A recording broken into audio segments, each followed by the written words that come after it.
Welcome back to the shop, my friends. Steve here at SKS Props, and this is part 2 of my Gears of War armor build series. In part 1, we went over how to fabricate and put together the under armor structure for this chest piece. In this video, we're going to go from this to this. In this build video, we're going to be blocking in a bunch of the panels that make up the front of Marcus's armor. And just like a painting, this entire build is going to need to be done in layers.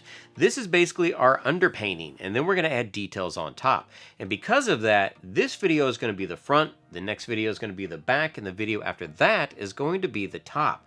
This all has to be done in layers strategically to achieve this type of a volume. Now, if I was making one, wouldn't be that big a deal, but I'm showing you how to put all this together, and that is the challenge. Now, this build is completely made out of my HD foam, which you can find over at Blick Art Materials. So I want to show you what it takes to put the front of Marcus's armor together. Let's go ahead and get started. I'm going to start the detail panels with part A. This is going to be traced and cut out of some 10mm foam. Large bevels will be made around this piece using a smooth sanding drum. A little bit of heat is applied to help smooth out the foam after the sanding process. I draw a guideline about ½ inch from the top. This is going to help me with the placement of part A. Weldwood contact cement is going to be used for the majority of this build, while also using Bob Smith superglue around the perimeter of the pieces. With this armor roadmap in place, I can now move on to part B. Part B is also going to be traced and cut out of some 10mm foam.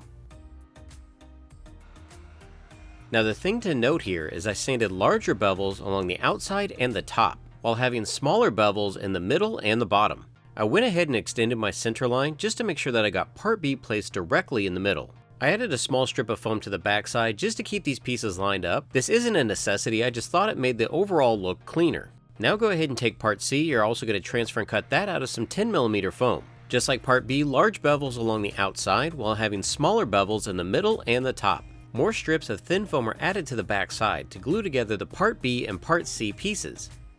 This entire section can now be attached to the base armor under part A, and you can see how having the center line really helps line everything up properly. Now the base armor is bigger than our panels. Additional material will be removed once all the panels have been glued on. Referring back to my prototype, I can now start to figure out placement for the other armor panels. Next up, we're going to have part D, which is going to be the larger circle cut out of 10mm foam. Now I have a circle jig that I made for my bandsaw, but you could also cut this out by hand. After rounding over the top edge with my rotary tool, I'll then go in with a sanding sponge, which really helps soften the overall look. Now I'm going to cut out part E, which is the smaller circle out of 4mm foam. Part E can now be glued onto part D, and as you can see, it gives a really nice layered effect. To help the circles stick out from the sides of the chest, part F is cut out of some 6mm foam 2 times. These are going to be glued around the perimeter flush with part D. For placement, the top of the circle is going to be about 1¼ inch down from the top of part B. I also add a strip of 10mm foam as a spacer on the side. This is going to give this piece more surface area to attach to the base armor. I also beveled the inside of part F. This is going to help conform to the rounded shape of the base armor a little bit better. Do your best to line them up equally on either side, and realize that you can use some force and press the foam into the shape you want. With the circles in place, I can now take part G and trace and cut that out of some 10mm foam. Now the very outside edge of part G is raised, and to achieve that I'm going to glue part H underneath. This piece is going to be cut out of 6mm foam. I sanded large bevels on the inside and top, and smaller bevels around the circle and outer edge. I also beveled part H. To adhere part G, I'm going to use more contact cement and superglue. When placing it on the chest, start on the inside corner and then work your way around the circle and out. And here you can see how having that little bit of foam underneath gives it a really nice raised edge detail. This same process can now be applied to the opposite side.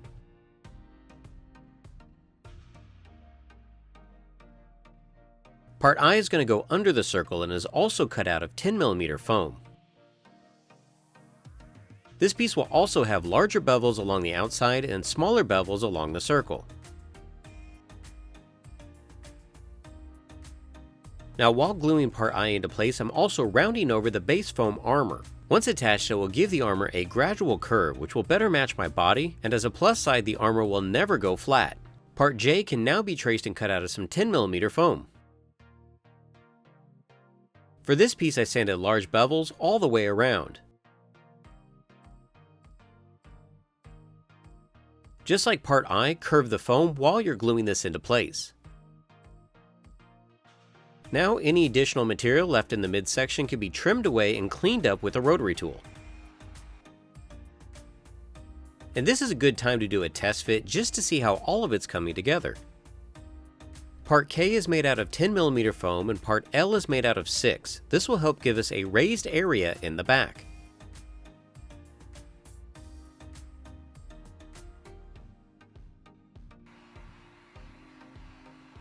Larger bevels are going to be sanded around the perimeter of this piece. A little bit of super glue and part K can be firmly pressed into place.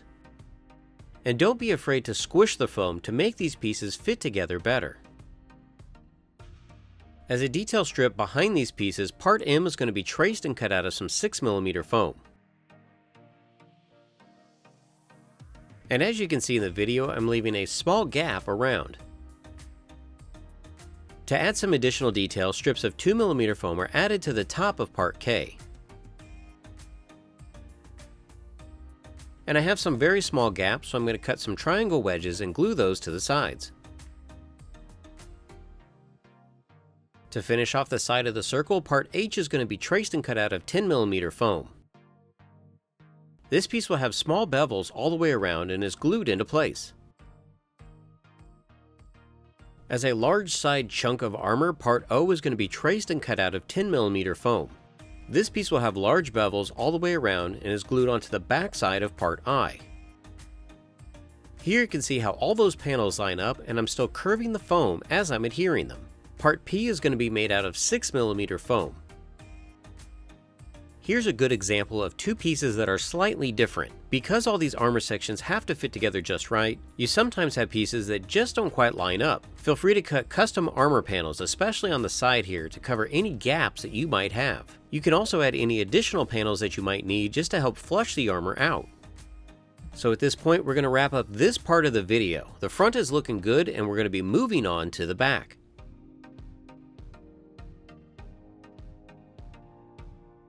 So you can see the steps that I took to put the front of Marcus's armor together. Now be sure to swing back by for the next video because we're going to be working on the back. And that hopefully will be out relatively quick because I'd like to have this build done for DragonCon. So if you are building any of my builds or utilizing HD foam, be sure to tag me at SKS Props on Twitter and Instagram because I want to see your creations. Until next time, build your best with the best. HD foam.